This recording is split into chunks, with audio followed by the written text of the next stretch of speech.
Hello guys, magandang araw. Nagbabalik po tayo muli para sa isang panibagong video ng Foreclosed Properties. Dito ulit tayo sa May Daang Hari. Ang susunod na property na ating pupuntahan ay malapit lang din dito sa May SM Molino at sa May Vista Mall Molino. Same din ng Mary Homes na pinuntahan ko nung nakaraan, dito lang din siya. Kaso yung ano naman nito, yung papasok na kalsada is pakaliwa naman siya. Ang maganda dito is yung kalsada papasok ng subdivision na mas malapit siya sa Vista Mall at sa SM Molino. Pero yung looban niya is medyo malayo.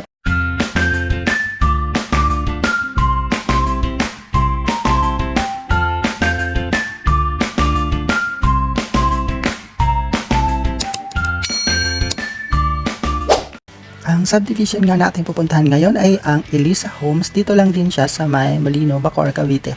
Ayan, napakalapit dito sa May SM Molino at dito sa May Vista Mall Molino. Nagugustuhan ko yung ambience ditong subdivision or yung nadadaanan na mapapasok kasi medyo ano siya, mapuno. Tsaka ano siya, malamig, tapos maaliwalas. Hindi siya yung tipong crowded. Hindi gaya ng ibang subdivision na pagkapasok mo puro mga bahay. Ito ay mga bakante siya. Kaya yun, maganda siya. Ang comment naman dito ng karamihan ng mga nakatira dito sa May Molina is hindi naman daw dito binabaha. Kaya yun yung kagandahan sa area. Kung naghahanap kayo ng bahay, mas okay talaga kung hindi bahay inyong area. Pasok lang tayo ulit dito sa May Molino Road. Bye-bye na natin ang Molino Road. Papasok doon sa subdivision. Kung familiar na kayo dito sa area, forward nyo lang po ang ating video direct na doon sa property. Pero kung hindi naman, pwede nyo na pong sundan ng ating biyahe. Ang kagandahan dito is natapos na yung flyover or yung overpass niya. Kaya medyo nakakabawas na yung traffic. Dati kasi ang traffic dito sa May Molino Road at crossing ng Daang Hari. Kaya yun, buti na lang at natapos na itong project nila na mahiwagang tulay.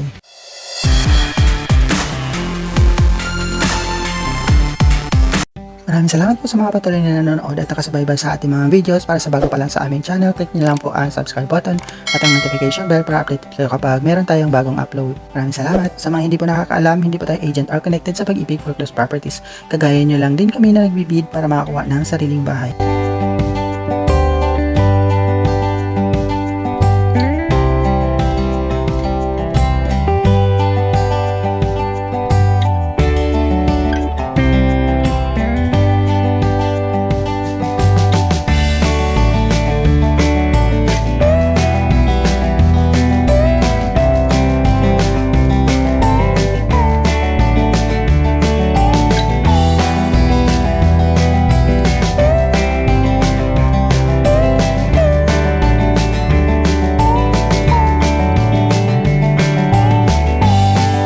Dito na tayo sa may gate at may entrance papasok ng subdivision. Meron pala siya dito ang Shell na gasoline station. Tsaka meron siya dito gate. Ayan yung main gate ng Elisa Homes.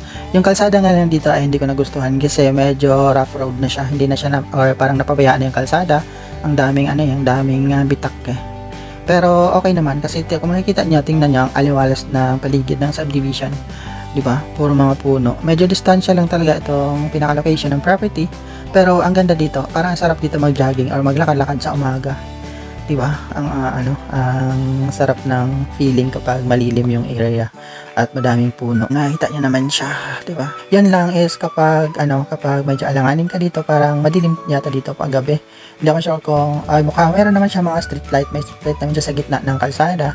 Kaya tingin ko okay lang din maglakad dito. Safe, mukhang safe naman siya. Tsaka ano din naman, napaligiran din naman ng mga pader. Kaya okay na okay siya. Diba? Ang ganda ng ambience ng papasok ng subdivision. Kung hilig nyo ang ganitong feeling kapag nasa area kayo, ang sarap lang sa feeling kapag maraming puno. Yan kasi madalas dito sa Maynila, bihira na yung mga puno eh. Kaya matutuwa ka talaga pag may mga ganitong feels sa lugar.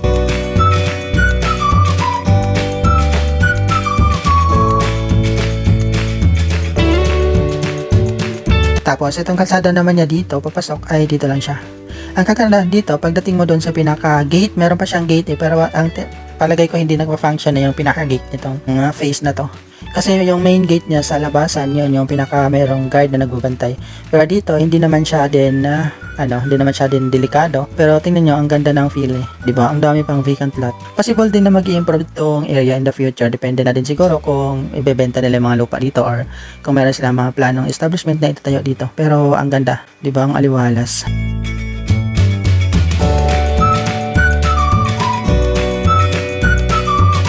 Ito yung pinaka-gate niya sa face na to. And tapos yung location ng property, ano lang siya, pangalawang kanto mula dito sa pinaka-gate na to. Dito ang unang kanto, dito tayo papasok sa pangalawang kanto. Straight lang natin itong pangalawang kanto.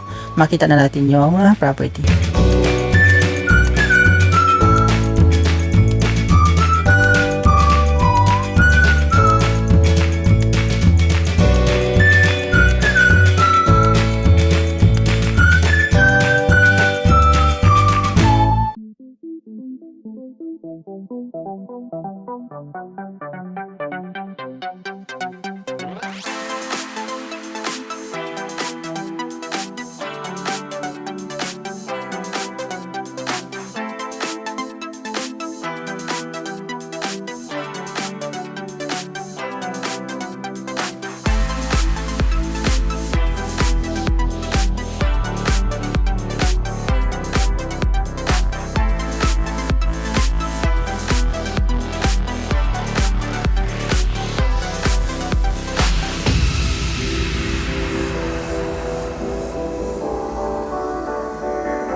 Ito na po yung pinaka-location ng property. Ito lang siya sa may kaliwa. Ang kagandahan dito is may mga parking slot yung mga bahay dito or mga kapitbahay kaya hindi masakit sa ulo yung mga kalat-kalat na mga naka-street parking. Okay na okay siya. Ayan. Etong etong dalawang magkatabing bahay, yung sa kabila naman parang wala din naman siya naka-occupy. Pero sabi ni kuya na kausap ko, meron daw naka-occupy sa kabila. Ito lang talaga yung property na to ang wala. Yung area ng bahay, hindi naman siya ganun kalapad, pero ang maganda is napakalapad ng lot area. Parang gitna siya pero end unit, kaya malaki yung lote niya. Yun, mura na to, nasa mga 1.6 million lang yung minimum bid price. Nasa inyo na lang kung bid siya ng 2 million or pataas. Kung hanggang saan yung kaya nyo. Pero worth na worth talaga itong property. Ang tubig daw dito is De Castro yung pangalan ng provider ng tubig at wala naman daw issue yung water supply dito. Kaya goods na good siya. Kung makikita nyo, mukhang okay na okay pa yung structure ng bahay. Meron pa siyang mga glass sa pintana. Yun lang, medyo kinakalawang na. May mga ilaw pa din dito sa Tsaka meron dito mga gamit. Siguro yung naiwan to ng dating nakatira. Ito yung space niya sa mga gilid. Meron pa siyang space. Sabi ng kapitbahay, yung yung pader daw dito, medyo nasakop na ng konti ng kabilang bahay. Pero yung lot area, kung ipapasukat nyo daw to, mas marami pa daw yung lot area niya dapat. Ayan, kung makita nyo naman yung loob, ganyan yung mayroon siyang design dito sa pader. Dito sa may receiving area niya, meron pa ditong sofa. Ayan, di ba? Tapos yan, may upuan, meron ditong table, merong bag, at saka merong TV. May flat screen na TV at meron ding CRT. Yan yung old school na TV. Di ba? Meron pa ditong table. O, di ba? Meron na kayong libreng gamit kapag napuan nyo to. Yun lang, hindi ako sure kung gumagana pa. Ito yung bandang CR niya, tiles na din, parang kalahati. Hindi ko sure kung ganito na pagka-turnover, pero yan, naka-tiles na siya. At yun lang, medyo luma na nga lang siya. Ayan, nasa inyo na lang kung makuha itong bahay, kung papalitan niya. Pero pwede pa din naman yan ma-revive At meron pa nga siyang ilaw. At yun, naka-half lang siya, naka-half finish. Tapos yung half naman, naka-tiles. Meron pa siya dito ang switch ng ilaw. Ayan, hindi ako sure kung gumagana pa yung mga wirings nito. Mas okay siguro kung makuha nyo itong property, ipapare-wiring nyo lang siya kung palyado na yung ibang mga connection. Ito naman yung itsura niya sa may harapan. Hindi siya ganun kalapad Ayan, di ba? At ito yung hagdan niya, ito yung likuran niya. Hindi naman in-improve itong likuran niya. Parang open space lang. Wala silang ginawang extension dito sa may likuran. Hindi din siya binubungan, kaya yun, open area lang talaga siya. Ang maganda naman dito, ventilation, yun lang ay medyo alanganin. Tsaka yung niya, parang lababo. Sa likod, hindi siya ng coveran. Di ba? Yung kitchen niya, hindi ko sure kung ginagamit pa nitong kitchen. Wala naman siyang tatak ng kitchen sa looban. So, ibig sabihin, sa likod pa din sila nagki-kitchen. Yun lang, ay medyo nauulanan siya kapag umuulan. Kasi, open area lang siya. Ito yung hagdan niya, semento yung kalahati. Tapos dito sa may bandang taas, hardwood. Matibay pa din naman yung hagdan niya. Hindi naman siya tipong marupok niya. Kasi nakakakit pa ako Saka chinek ko din siya, matibay pa. Ito yung itsura niya sa taas. Meron na siyang partition, di ba? Ang ganda. Naka-partition na siya. Meron pa nga silang mga cortina dito eh. Yung dating nakatira siguro ito naglagay. Tapos meron pa ditong kutsyon. Ayan, di ba? Mahigaan na. Yun lang nakakahalanganin kung gagamitin mo pa yung mga higaan yan. Ano na siya eh, napaglumaan na eh. Tsaka hindi ka sure kung anong nangyari doon or anong nangyari dito sa dating nakatira. Ayan, hindi ko na din siya tinanong sa kapitbahay, nakakahiya maghalongkat ng mga past history. Nasa inyo na lang yon kung gusto niyo itatanong kung anong history nitong bahay. Pero ganyan nga siya. Konti lang yung improvement, kwarto lang. Hindi din ako sure kung yung kwarto niya is pagka-turnover na to kasama or pinapartition to ng dati nakatira dito. Pero yun nga, simple lang naman siya. Ganun din naman yung mga bintana, kompleto pa. May mga glass pa siya, medyo anang-anang, kailangan lang talagang linisin. Pero yung structure ng bahay, matibay pa siya. Kunti lang yung aayusin nyo dito.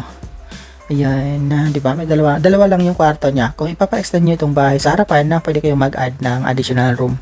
Tapos, kayo ng parking slot or garage.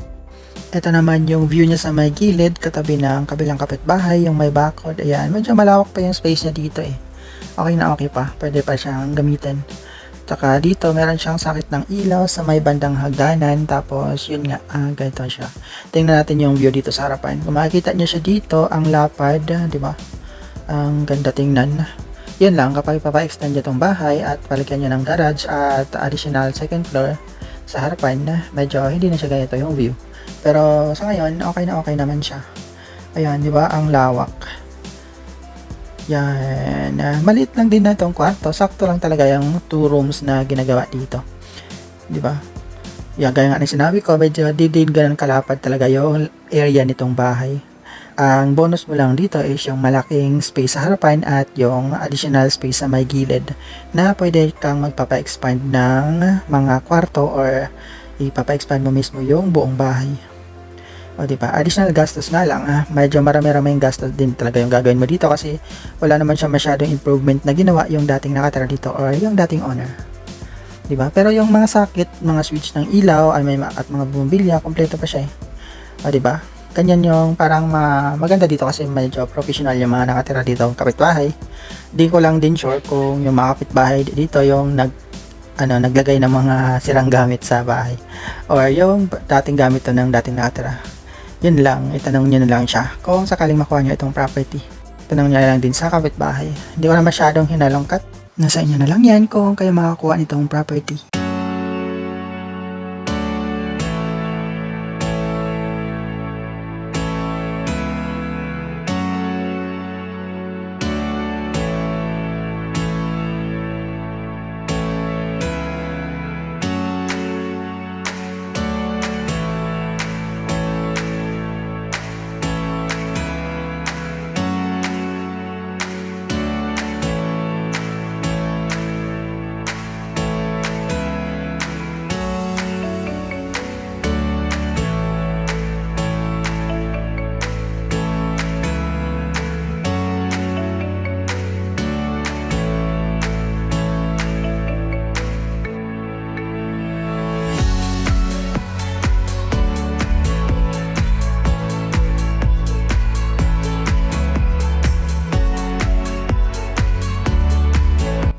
Ayan lang, medyo naalangan lang ako dito pagbaba ng hagdan, pero chinek ko naman talaga yung hagdan dito, matibay pa naman siya. Tinry ko nga itong pukpukin yung hagdan kung medyo na siya, marupok. Pero matibay talaga, matibay yung pagkagawa ng kahoy. O diba? At ito nga yung baba niya, naka-tiles na siya, tapos yan yung sinasabi kong flat screen na TV na hindi tayo sure kung gumagana din. Parang alam ko mga sira na itong mga gamit dito eh. Bali yung tiles na naka-install sa baba is parang maliliit siya, pero ito ay regular tiles naman talaga. Yung sa taas, ang naka-install ay vinyl tiles. Tapos ito, meron din siyang design ng wall at saka ayan, mukhang painted na siya na may design.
Ito nga pala yung harapan ng bahay. Kung makikita nyo, napakalapad niya talaga. Kasya yung malalaking sasakyan na, di ba? Tapos, yan yung itsura niya. Decente pa naman tingnan itong bahay. Medyo, ano lang, may mga dumi lang siya na kailangan linisin. At kung gusto nyo ng improvement, mas okay kung ipapa-improve nyo siya talaga. Ang gaganda din naman ng improvement ng mga kapitbahay dito eh. Kaya maaliwalas siya. Maaliwalas kasi malaking tulong yung may sarili-sariling parking yung mga kapitbahay. Hindi sila yung tipong nagsisiksikan sa kalsada. Kaya okay na okay, maganda tumira yung mga ganitong klaseng lugar or subdivision. Itong property available sa second public auction with up to 20% discount under trans SPB 288. Acceptance of bid offers is from August 5 to 9 and then ang opening of bid offers is on August 12. Ito ang item number 46 with property number 815-20230-030013. Ang property location is at Elisa Homes, Phase 4, Block 68, Lot 9, Barangay Molino 4, Bacoor, Cavite. Ito ay isang townhouse na may lot area na 72 square meter and then floor area of 42.40 square meter. Ang minimum bid price sa pag-ibig is 1,499,670 and then ang gross monthly income na required based sa minimum bid price is 26,731.40. At ito isang unoccupied property.